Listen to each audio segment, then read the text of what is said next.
আসসালামু আলাইকুম। তো আসলে সৌদি আরবে আজকেও হচ্ছে নামাজের পরে বের হয়েছি। হয়তো এর আগে একটি ভিডিও দিয়েছিলাম যেখানে হয়তো পুলিশ এসে বাঙালিরা বাজার নিয়ে বসে তারপরে কিন্তু লড়াই ছিল।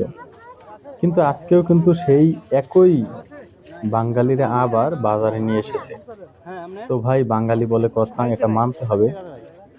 তো আসলে আমি আসছিলাম এখানে শাক কেনার জন্য। তো দেখতেছি শাকগুলো শেষ হয়ে গেছে, মানে এখন আর নাই। পরবর্তীতে আমি হয়তোবা অন্য স্থানে একটু দেখাবো যে আমাদের মতো যে বাংলাদেশি ভাইয়েরা কিভাবে হয়তো পুলিশকেও হার মানাই ফেলায়। মানে পুলিশ কিন্তু প্রতি সপ্তাহে চেক দেয় আইসা। তো গত 2 সপ্তাহ যাবত আসছিল। প্রথম সপ্তাহে যখন আসে তখন কিন্তু আমি ভিডিওটি করেছিলাম এবং দিয়েছিলাম, যাই হোক। এরপরে দ্বিতীয় সপ্তাহে আমি মূলত নামাজ পড়ে উঠছি, সুন্নত করে বের হয়েছি। বের হয়ে দেখি অলরেডি 2 জন না 3 জন ধরে নিয়ে গেছে, আমি যেটা আর কি শুনছি মানুষের মুখে। আমি ঘটনাস্থলে ছিলাম না, যার জন্য ভিডিওটি করতে পারিনি। না হলে হয়তো বা ভিডিওটি করে আপনাদেরকে দেখাতে পারতাম। তো নামাজের কারণে পারিনি। যাই হোক, দ্বিতীয় সপ্তাহ গেল ওই রকমের। তৃতীয় সপ্তাহে এখন আবার দেখেন বাঙালি এরা কিন্তু বাজার কাট নিয়ে অলরেডি মানে কেনা বেচা জন্য অনেক ব্যস্ত হয়ে পড়ছে, নিয়ে আসছে। এদের কিন্তু এখন আর ভয় নাই যে 2 সপ্তাহ যাবত এসে এরপরে কিন্তু লড়াইছে।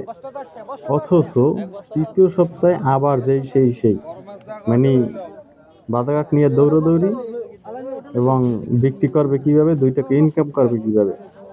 তো সৌদি আরবের আসলে মানুষ কিভাবে যে কর্ম করে খায় হয়তোবা আমার ভিডিওর মাধ্যমে একটু হলেও দেখতে পারেন। অন্যান্য ভিডিওতে হয়তোবা আমি সম্পূর্ণ মানে অন্যান্য যে অনেক হাট কাজ বা বেশি একটা তুলে ধরতে পারি না, কিন্তু তারপরও যতটুকু সম্ভব আপনাদেরকে দেখানোর চেষ্টা করি। হয়তোবা আমাদের বাংলাদেশি মানুষকে কি ভাবে কি না ভাবে জানি না, তবে আমার চ্যানেলের মাধ্যমে ভিডিওতে হয়তোবা একটু হলেও বুঝতে পারবেন যে আসলে সৌদি আরব বিশেষ করে কতটা কঠিন, বা কতটা কাজ পাওয়া যায়, বা মানুষ কেমন কর্ম করে। এমনকি মানুষের কথা বাদ দিলাম, আমি নিজে কেমন কর্ম করি, কি রকমের কাজ করি, কি রকমের খাই বা না খাই, সম্পূর্ণ আসলে এই চ্যানেলের ভিডিওতে আছে, হয়তোবা দেখতে পারেন।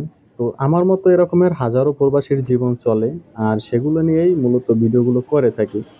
তবে একটা কথা বলে রাখি ভাই, সৌদি আরব যদি আসতে চান, আসার চিন্তা ভাবনা করে থাকেন, তাহলে অবশ্যই জেনে শুনে বুঝে এরপরে আসবেন। কারণ আগে জানবেন বুঝবেন তারপরে একটা কাজ করবেন, করে ফেললে কোনো কাজ হবে না, কোনো লাভ নাই।